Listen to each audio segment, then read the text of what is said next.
This is Dubai Works, where we interview the business leaders making a difference in this great city. That business with scalability was very interesting to me. I like building something that has legacy.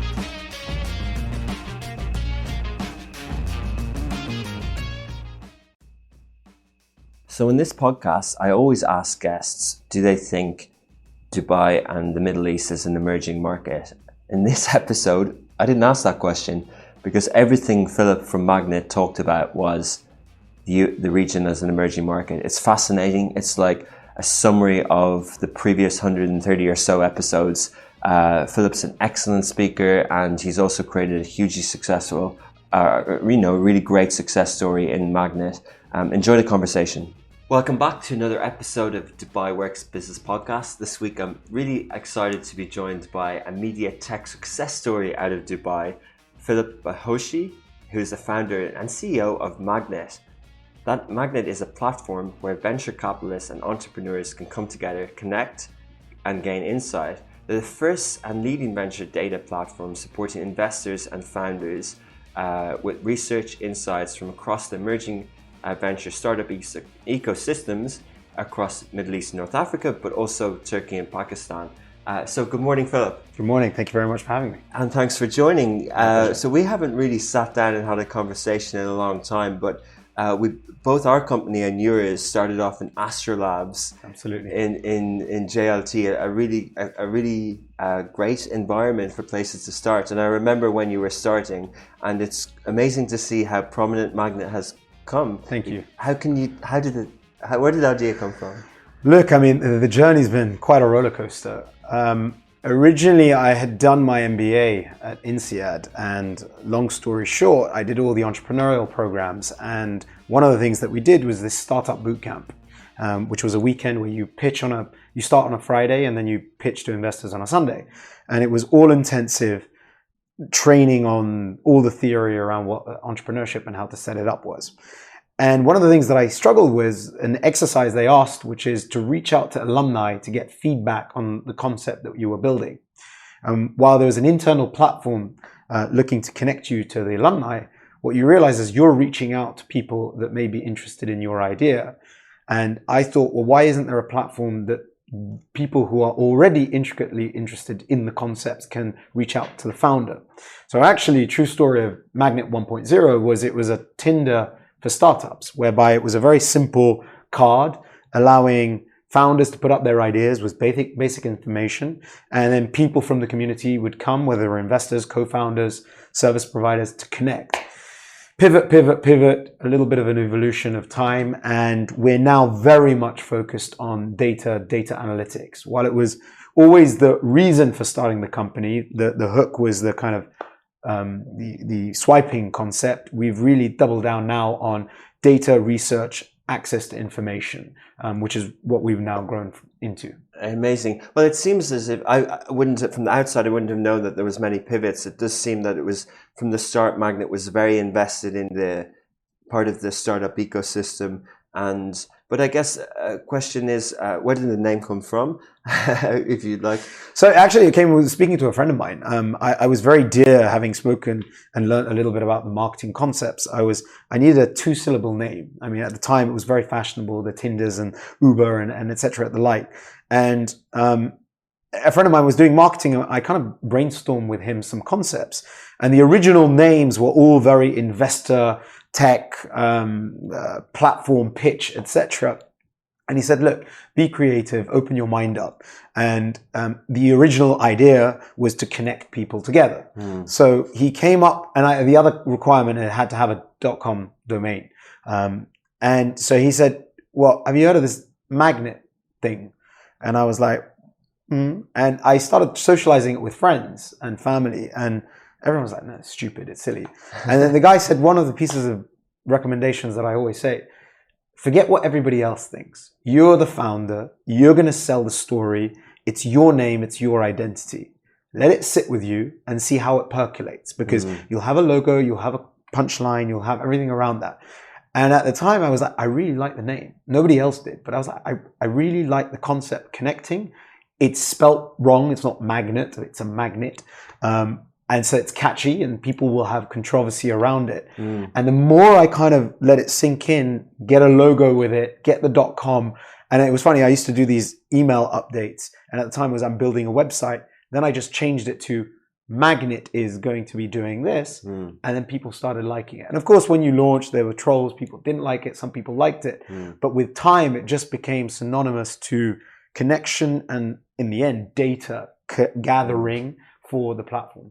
And we can see the logo for those watching, not listening. It looks like it's got the two magnets. Yeah. Oh, yeah. and it's two magnets bottom, connected together. Connected. Okay. Yeah. Amazing. So, without asking too many questions on the entrepreneur choices for a second, what was the journey like? Like, what did you do at the start, apart from the bootcamp sessions? What were you doing in terms of the product, the next MVP that you... I still think I made all the mistakes that I was advised not to do, and I still did them. I had a niche market, non-monetized, sole founder, just a huge amount of determination and hustle to believe that this is something that was needed. Paid an outsourced development team. So literally, if you had a checklist of all the things you shouldn't do to have a startup, I hit all of them. But what I identified was this lack of information in the Middle East. I used to be at Oliver Wyman, management consultancy firm. And I remembered that while there was Bloomberg, Thomson Reuters and the likes, there was one portal that you could get, which was Zawiya here in the region, which was company information. And it was the only source of information.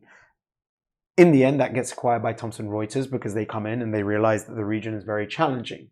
So the determination was, how can you capture this information, use it, and then make it useful for potential clients? And the reason I say I pivoted, originally it was an MBA platform. We pivoted to the Middle East. We went from a connection platform to an open source... Sorry, M&A platform originally? No, MBA. MBA. So it was meant to be connecting MBA entrepreneurs to MBA alumni. And everyone said, that's too niche, it's too difficult, it's too complicated, you can't do that. So a Facebook for MBA grads? Correct, exactly. So then we moved it to a Middle East platform, still connecting. Then we moved it to an open source directory, and really where we began to get traction. And I remember My Medhat, who was Aventus, who now has been acquired by a Silicon Valley-based startup, was at Astrolabs. And she could see that I was really flustered and frustrated and said, look, Philip, I don't think you realize you've got 2,000 startups on this platform. Nobody has this information. True. How about you create a chart or a graphic or a information piece around the data? And I was like, well, I don't know how, except I was a consultant. So I used Canva, and we produced a 2-page PDF based on the data we had on the platform, and then just pushed it out on social media. And all of a sudden, people began to take notice to this. And then 2 months later, we did the same thing, but the investment landscape for the UAE and MENA in 2017, I think was the first one that was published. That got traction. And then all of a sudden, the light bulb clicked that it's the data's important, but being able to use that, visualize and do analytics on top of it was where there was value. And that's where we doubled down into data, analytics, research, directory, and etc. And so we've effectively moved in that direction ever since. And what sort of numbers do you have now across the board? So how many startups are on the platform? How many employees do you have? Those type of things. So we have 21,000 startups listed on the platform. Wow, that's huge. We now cover, as of this month, Middle East, Africa. So we're now covering Sub-Saharan Africa, Nigeria, Kenya, which we didn't do before, Pakistan and Turkey. And for us, the sweet spot is the emerging market landscape. There's over 6,500 investment transactions that have happened in the region that we track. All information on founders, investors, amounts of the transactions. There's over 1,500 plus investors that have made investments in those startups that you get the full profile of information.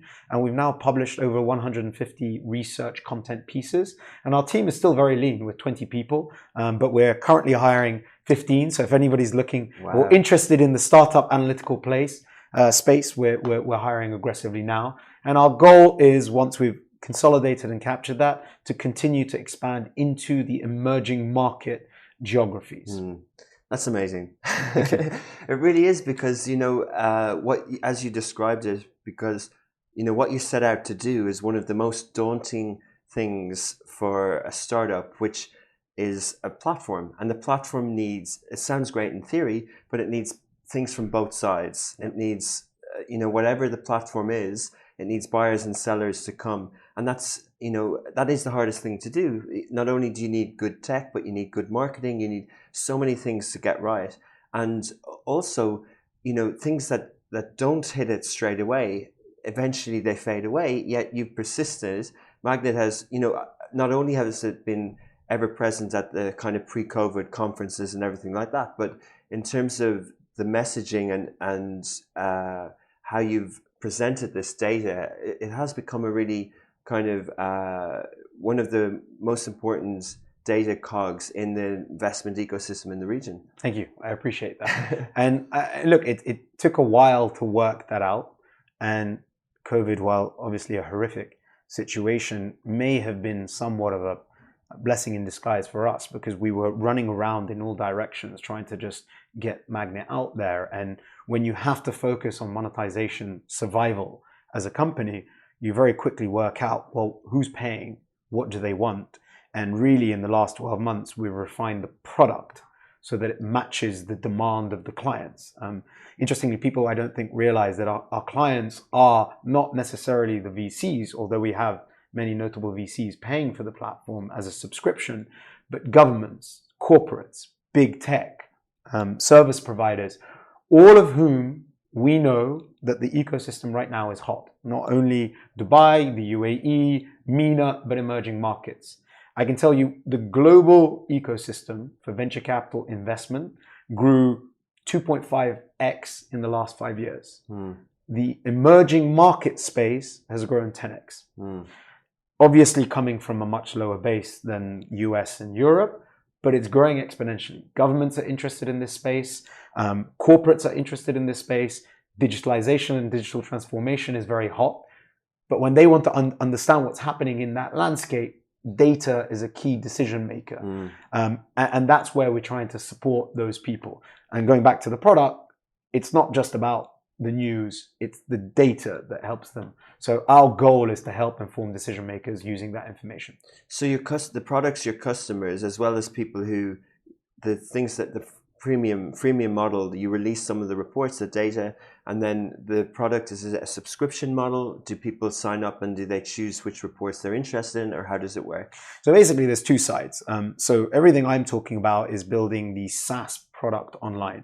The freemium model is a little bit like a LinkedIn. You can go on LinkedIn, create your profile. You can actually apply to over 100 investors using your profile as a startup. The investors can accept these applications on the platform. That's all free. Where you start paying for the benefits of the platform is the functionality. So LinkedIn Premium, it's the filters, it's the identification. The profiles don't have all of the information, it's limited. You can access the rest of the information. We have integrated charts of all of the data that's built on the platform that is manipulated. If you want to know how many female founders there are in the UAE that have received funding, how much they've raised, all of that charting information is available as part of a subscription, as well as exporting the data. So many of our clients, consultants, governments want exports of the raw data. That's part of the subscription. And every quarter, we're committed now to publishing about 10 research quarterly reports on 5 leading geographies. So MENA, Pakistan, Turkey, Saudi Arabia, UAE, and Egypt for the time being, as well as the 5 industries broken down by those geographies for people that are really trying to understand the trends. Who are the hottest startups? Who are the investors? How much is coming from local capital versus international capital? And all of that is built on the platform. No Excel spreadsheets, which we used to do before. All of that's built on the proprietary platform itself. Amazing. Right, so to break it down, those two parts. So I have an investor deck. I'm looking for angel round, seed round. I can put it onto your platform, create my company profile, and other people anywhere in the region or outside the region can see that and can contact me. Absolutely. And can give me money. Potentially. Wonderful. Or if Google's running Yeah. Google's running an accelerator program and they're interested in all the media companies, Yeah. they could filter through media companies that are, say, raised $1 million, located in this location, etc. Identify. You can even contact all of the founders either through the platform, or you can access their information on the platform. So in one way, and forgive the reference, but that's a little bit like Crunchbase. Correct. So they have a platform where all the startups are there. It says which year they raised their money, and it kind of stops there. Correct. And you've taken it. You're not just doing one of those. You're also really doubling down on the data side and the research side. Correct. Yeah. How do you do the research? So look, I mean, the research now is all integrated. We've invested in a Tableau platform for the time being, and actually the next step is to integrate it onto the platform. All of it is a massive data platform of line items of transactions. The research, based on the research team and the ideas that we have, tracks certain key indicators: evolution of investment, the industry breakdown of the different geographies or the geographical breakdown of the different industries, who are the most active investors by ticket size, who are the most invested startups by ticket size, how much is coming from, so it's all theoretical based. And we speak to our customers. What are the key questions that they are asking for? The real holy grail, which we'll look to try and crack next year, is valuations. I think an important point to try and understand is the Middle East lacks data. What we've tried to do is solve for that problem. The truth of the matter is, if you go to the US or Europe, the company house in the UK or Delaware or the SEC has the information. The international platforms actually pull this data through APIs. Here, there is no such platforms. And if they are, it's 18 countries and different geographies. What we're doing is consolidating it into a single platform, cleaning it up, either gathering the data from the individuals or the investors or public sources, and then making it available for potential clients. So really, it's the lack of data that is the first step. It's the research that we put on top, which is the second step of it. Interesting. So the people who work for you, your team, are they researchers? Are they journalists? Are they economic students? And how do they go about their work? It's really a mix. I mean, the research, actually what we're doubling down now is on data scientists, because the research side it's conversational. It's trying to understand the trends and etc. So we have one or two researchers that are pure researchers from that perspective. The trick is to get the data scientists, because the data science behind it allows us to do more manipulation of that information. Another plan for next year, a lot of our data is historical. Our goal is to start going into predictive. Once you can start going into predicting trends, for instance, e-commerce, the first mover advantage, the first industry to peak in all emerging markets. But once that's been consolidated, you're now seeing huge rounds, but less transactions. Fintech, huge number of transactions, but earlier stage. So the next wave. What we want to try and do is predict the next waves of activity that's happening in that space. And not to forget that we also have a newsletter. One of the key things that we've built is the newsletter. We're not a media platform in the purest form like yourselves and many others. We use the newsletter very much to keep people up to date, referencing third parties, using our own research, referencing specifically focus on investment news, but it's a great hook to get people engaged. And ultimately, if they see value in the newsletter, then they can become a client of the actual platform itself. Definitely. It's one of my touch points with Magnitt. I read the newsletters when I catch up at the weekend, but I read them all. And that's completely free. Yeah. Well, thank you. It's great service. But so just a little bit on, you touched on something quite exciting and interesting there, the valuations. So just in a general, so moving into kind of talking about the ecosystem, I know you mentioned amazing stats about how it's growing in emerging markets, but so how are companies, for people who aren't familiar, how are startups generally evaluated?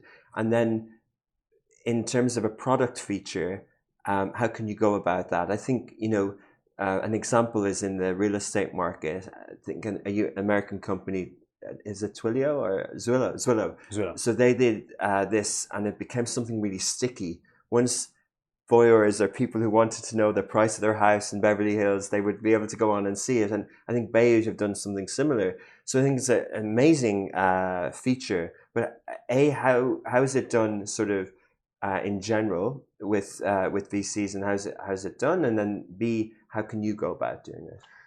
So I think this could be a whole 1 hour lecture, but let me summarize at least my experience. Number one, I'm not an investor. So it's really important to speak to an investor to get their mindset. Having had many conversations with investors, I think at the early stage, it's important to note venture capital is not charity.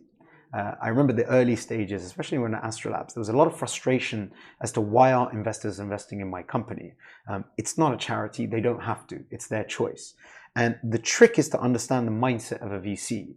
Their goal is for exponential returns. Otherwise, they'll invest in the stock market or banks or real estate and etc. In the Middle East, real estate is really an asset class of choice. So when you're looking at venture capital, you're looking for multiples on the investment that you're putting in. Now, then you need to backward engineer. What does that mean? To get multiples, you need mass scale, mass monetization, a very strong team that can implement. An idea is really only as good as the implementation of that team. And a product that is actually a solution of a problem, not a product for the sake of creating something you think people like. That's the kind of 4 elements that for any person that's trying to start up is to really understand it's not about doing a lifestyle business. It's not for the venture capital space. Again, of course, it's great to do those businesses. But in the VC space, when you look at the likes of Kareem and Souk, which are the 2 standout stories for now, although you're hearing bigger investment rounds than they had, ultimately, their goal was to get into as many countries as possible, into as many people's handsets as possible, with as many transactions that are happening and being monetized on a sticky and regular basis. If you achieve that, then you can achieve the valuations of growth. If it's a sustainable, profitable, growing business, that's not venture capital, that's a different type of business. And I think that's something that has really changed. The real phenomena that you're beginning to see now is, one, VCs and the investment community is becoming more and more educated on what it takes. 2, you're seeing more exits, which means realized returns, not theoretical returns for the VCs. And the third is many of these startups have created founders who are now starting companies that have worked for these companies. So that Kareem Mafia, the PayPal Mafia, the management teams and the employees that have got their stock options and got those realized returns are now creating those type of companies. And they're solving for problems that they can actually find as solutions with technology. Hey guys, I'm Casey Fitzgerald. And I'm Simran Gupta from Love in Dubai, your go-to source for everything local news. Be sure to watch the Love in Dubai show for the latest on what's going on in this city and beyond, with exclusive interviews every single morning. We go live every day at 8:30 a.m. sharp and 9:30 a.m. on weekends. You can find us on Facebook, Twitter, YouTube, Instagram and TikTok. Find us at Love in Dubai. Amazing. I think you described the kind of lots. I think you mentioned off air that you came here in 2007. You've described how the region has evolved in terms of, the original kind of risky people with VC, and now that they have realized some of those exits or created liquidity, then the next kind of wave is coming. Is that how you describe it, or when we're talking about Magnitt, founded in which year?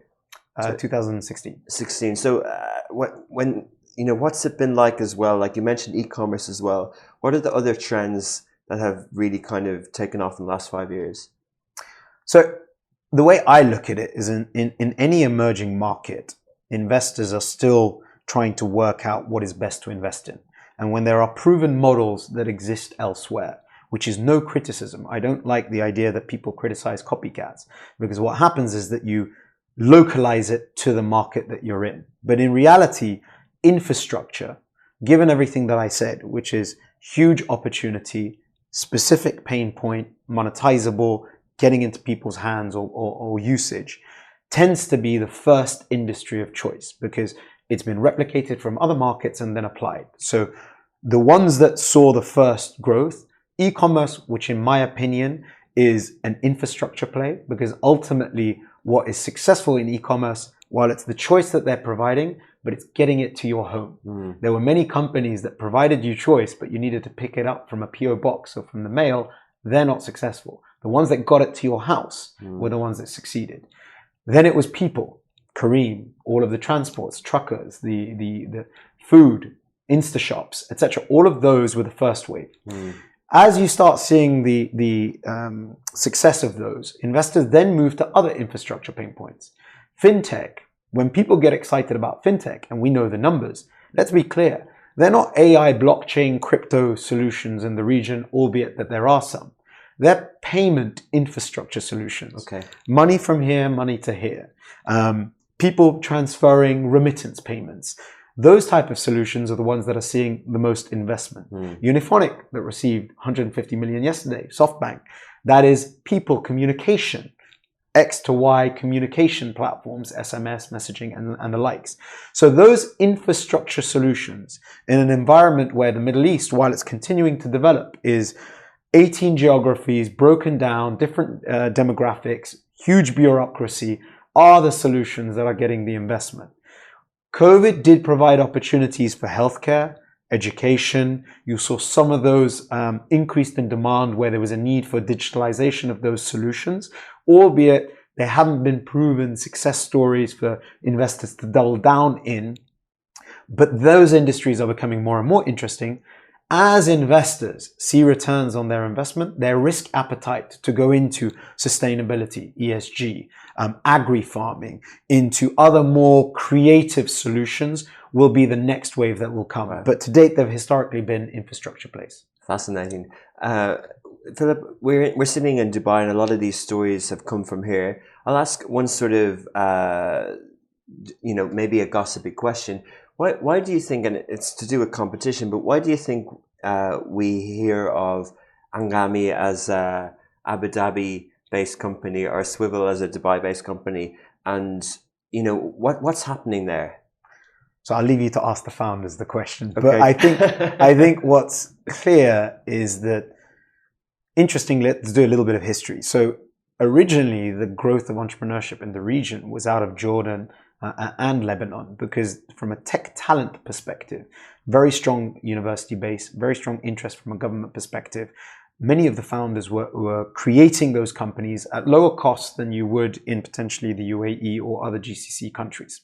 And so historically, we're talking about the 2000s. Many of the Fadi Ghandour, Aramex, Souk, Maktoub were Jordanian, Syrian, Lebanese type founders. In 2013-14, I believe, there was the celebration of entrepreneurship, which was spearheaded by IMF, World Bank support to try and drive entrepreneurship in the Middle East to diversify economies. And the UAE embraced the concept of digitalization of their economy and tried to push in the development of infrastructure, setting up the ability of companies to receive funding, encouraging the growth of what the UAE, as an example, is a perfect hub for networking in the region. Interesting to also note, many of the founders in the UAE, we did a study a couple of years ago, are expats who worked in consulting and finance. Magnitt, McKinsey consultants, the likes that have come from those type of industries. And you are one of them as well. I'm one of them as well, who set up tech solutions for problems they had identified in their professional careers that they looked to try and solve for. And given many of them were located in the UAE for their professional careers, it was a perfect starting place. And at Astrolabs, you would have seen many people that came from those type of professions that saw incubators, co-working spaces, and hubs that allow them the first port of call to set up. A huge amount of work has been done and continues to be done to try and make the ease of setting up within the UAE easier, but it's also now taking place across the region. The three big hubs from an investment perspective currently are UAE, even within Dubai and Abu Dhabi, both creating their own tech hubs, and the other Emirates. Saudi Arabia, given the opening and the initiatives that have been done with MBS and Vision 2030, is really looking to accelerate the technology. And Egypt. Now, interestingly, across all three of them, they have different strengths.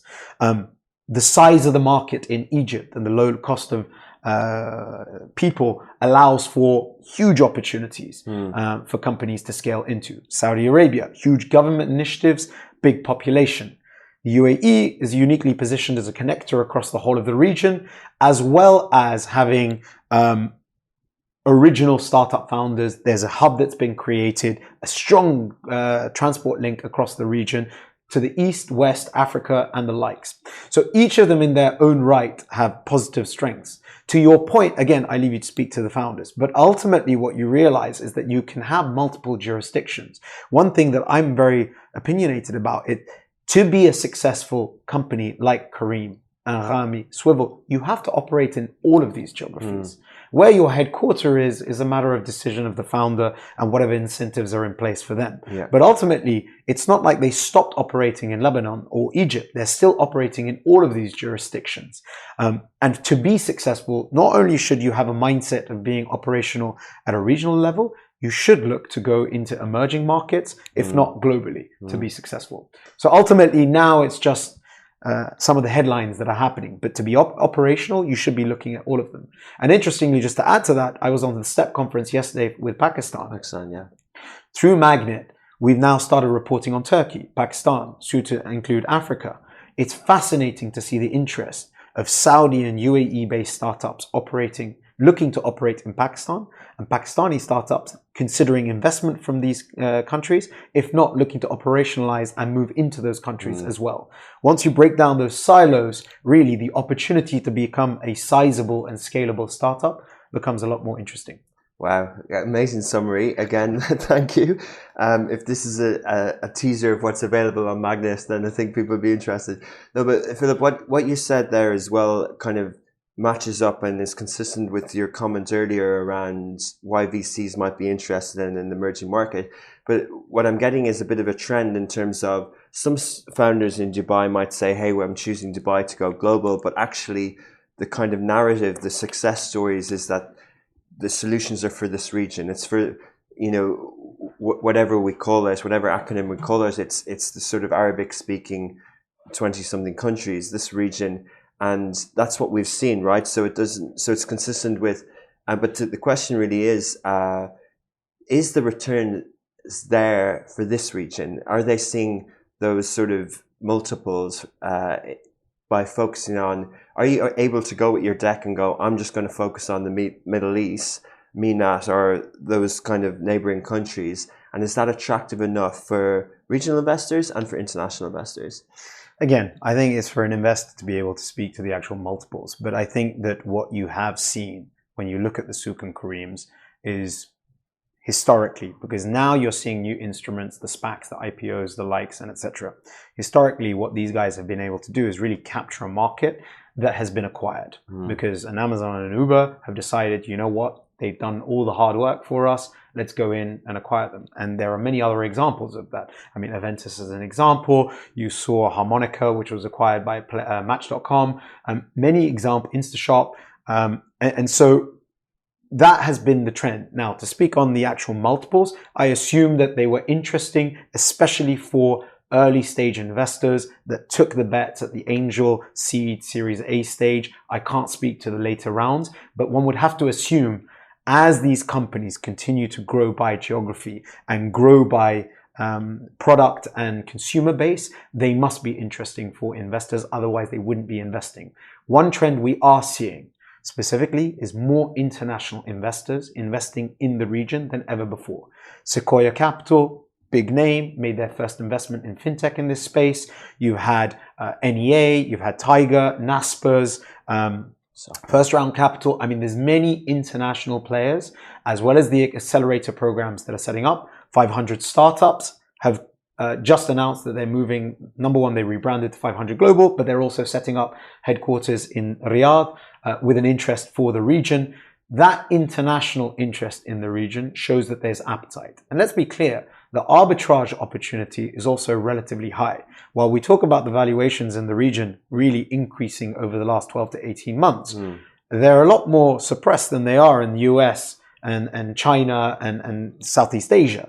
So for those investors, the bang for buck potential exit is higher than it would be in a much more competitive US or European market. But there, the technology and the development of those products are completely different. So you're playing in different playing fields. But again, the ecosystem is still relatively nascent. I mean, those ecosystems were not developed in 10 years. They were many, many generations of growth. And I think we're now entering the second generation, or into the second 10-year growth of the ecosystem. And the success stories coming out of the UAE, Saudi Arabia, Egypt, and the wider ecosystem are really speaking to that. Interesting. So investors who look at this region either here or from abroad are not only looking at the product, they're also kind of looking at the dynamics of the emerging market.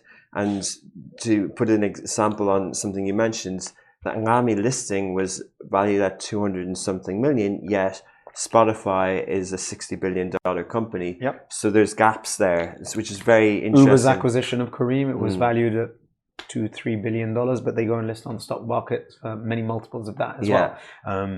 Amazon, the same thing, 680 million or 580, depending on which number you want to take. And yet Amazon is Amazon. So yes, there is still a discount for the region, but for the founders that are setting up those companies, they're great exits, they're great stories, they're great returns, especially for the original founders. And so what is this region as an emerging market compared with others? But also, tagging on a separate question, what's driving the numbers you mentioned earlier? Are we part of the kind of global liquidity, or is it something that's unique to here, that there is a wave of momentum and energy for startups? I think it's twofold. So it was interesting when we look at the data that we produced for the emerging markets of the last 18 months. We know that it takes about 9 to 12 months to raise an investment round, because it's a lot of conversations. It doesn't happen overnight. Last year, Q3, Q4 were the lowest quarters of venture capital investment in 4 or 5 years. So in this region? In this region that we tracked. So namely, when COVID hits in March, the actual impact came later in the year because it's got that lag. 2021 happens, and clearly the investor appetite returns. Valuations may have been a little bit dampened.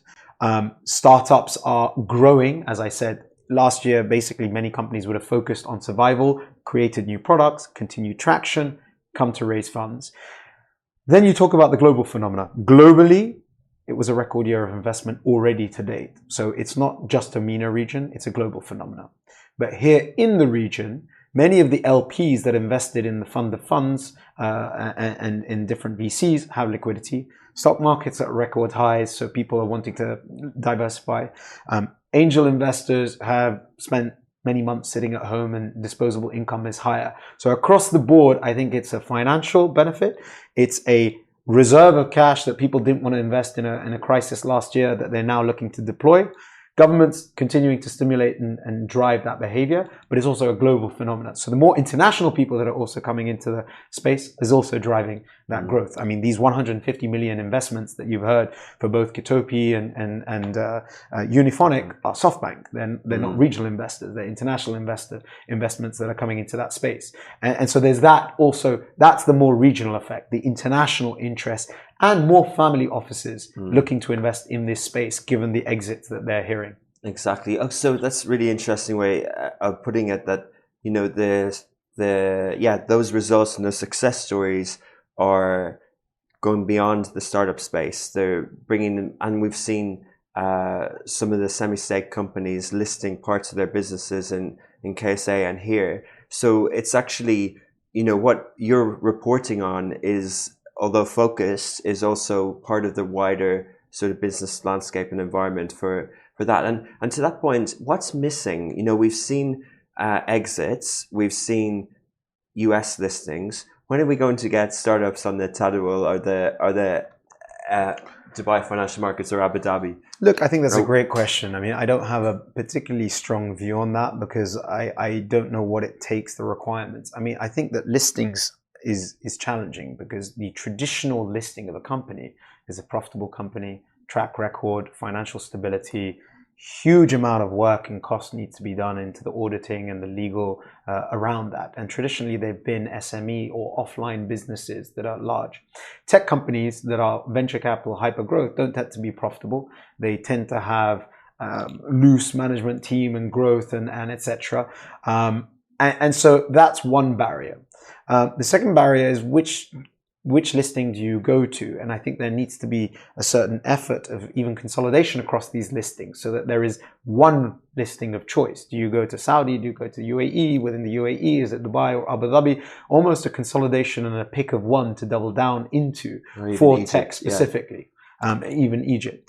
And so I think there is a lot of effort. I know personally, I'm on the Dubai Future Council and the Dubai Digital Council here, and there's discussion of this, but it requires some reform and change, as well as investor appetite for a company to list. So the SPAC options, which is a new trend, is one that people are backing off and provides them a new opportunity for liquidity. Second one is just secondaries. A lot of founders and employees want liquidity as well as early stage investors. So is there a mechanism that can allow for liquidity of those investors that doesn't require a full listing, but to have a bit more liquidity in the space to show returns to investors and the founders and the teams to get more buy-in into that space? So it's definitely a challenge that needs to try and be resolved for. So if you were to describe what's needed in part of the ecosystem, there's some of the challenges that need to be fixed. I don't think it's number one. I mean, we were discussing it yesterday at the Dubai Council meeting. I think that talent remains the number one challenge for startups. Number one, you need to have people with a mindset. It's not a corporate job. It's not a 9-to-5 job. I'm sure you can speak to this. You definitely need a certain mindset. And the more people that are coming out of other successful startups, you're seeing the growth of that talent. The second is it's difficult to acquire talent in the region. I mean, visa, insurance, restrictions on real estate, and etc. It needs to, more than anything else, we were discussing how probation periods and potentially letting go of people needs more flexibility. Otherwise, you're always trying to find the perfect hire from that perspective. Also, when you speak to the likes of much larger organizations than me, they want to attract the best talent from abroad, Germany, London, US. Their salaries are one problem, but next is cost of living, education, residency, citizenship, the ability for them to have a place to call home long term. So the talent problem, which is the key driver, a company is only as good as the talent that you can acquire, is the one that needs potentially the most focus. Then it's bureaucracy, which we kind of discussed, and regulation, to the extent whereby any given market is relatively small. If you are able to operate across the whole of the GCC, MENA, Africa, using a single license without having to set up within each of the jurisdictions, that scalability play becomes a lot more interesting. But again, that goes well above my pay level to be able to try and solve for. But again, the funding and the exit potential is the goal or the light at the end of the tunnel. It's really interesting to listen to you, Philip, because you come at it with a lens of the startup space. Some people might say on the talent, yes, there might be challenges with talent, but there's a lot of people looking for jobs. Therefore, so it's really different perspective. It's good to listen to. Coming to the end of the time, what's next for Magnitt? So for us, like I said, doubling down on the data piece. I think that really for us to be able to educate stakeholders to make informed decisions is core, and we're very client-centric around that. There's basically two paths that we'll continue to take. The effective launch of Africa, which will be happening in the next couple of weeks, into new geographies. And we've already identified Eastern Europe, Southeast Asia, potentially LATAM as the next geographies. So from a benchmarking perspective, in summary, it's useful having the international platforms, but if they're not covering this, you're not comparing apples to apples, you're comparing orange to apples. The second is the depth of the data. We still are relatively high level in the information that we're gathering. We discussed valuations. We want to talk about people, understanding what the people impact is on different startups. We're going to be covering venture debt, the LPs, who are the LPs in the funds. So it's going to be the depth of the data and the product, which effectively is what we're trying to build as Magnitt, the SaaS product, to enable people to manipulate the data in the way they see fit. Currently, we're telling them what we think that they want to know. We want to enable them to manipulate the data in the way that they need it. Amazing. And will you raise, did you raise some funds originally? We raised funds originally. We are in the process of discussing different options. Wouldn't be surprised to accelerate the growth that there will be a cash injection. Amazing. And how do you position the company? Is it a data company, a media company? No, we're a data platform. So we are effectively a venture capital data platform for emerging markets. Amazing. Well, thank you so much for your time today, Thank you Philip. very much It's for having me. really fascinating, and we could listen to you a lot more, so it'd be good to have you on again sometime. It'll be my pleasure. Thank you. Okay, wow. Anyone who's interested in startups, venture capital, investing, either you work for one or you want to be part of one, Magnitt and Philip have a great view on all that area. So we'll definitely be in touch with Philip again, but it was a really interesting conversation. So yeah, next week we're speaking to two companies, two more startups. Craig Stevens, the CEO of Doobie Cars, on Sunday, live at 11 a.m. and Talal Bayat, the founder of Bayzat, next Thursday, 11 a.m. This is also obviously on demand on the podcast. Search Dubai Works wherever you get your audio from as you're listening right now, but please do subscribe. And also, you might not know, but Smashy goes live every day of the week from Sunday to Thursday from our Dubai studio with the business and tech news with our presenter and producer Hala Bassam. You can watch that on Smashy TV socials, but also you can subscribe for our streaming platform. You can download the app on iOS and Android, and it's a 7-day free trial, and we'd appreciate any feedback on that platform. I'd like to say a special thank you to both our producers today, Shahir Al-Kindi and Ali Baba. Thanks for producing the show, and speak to you next week.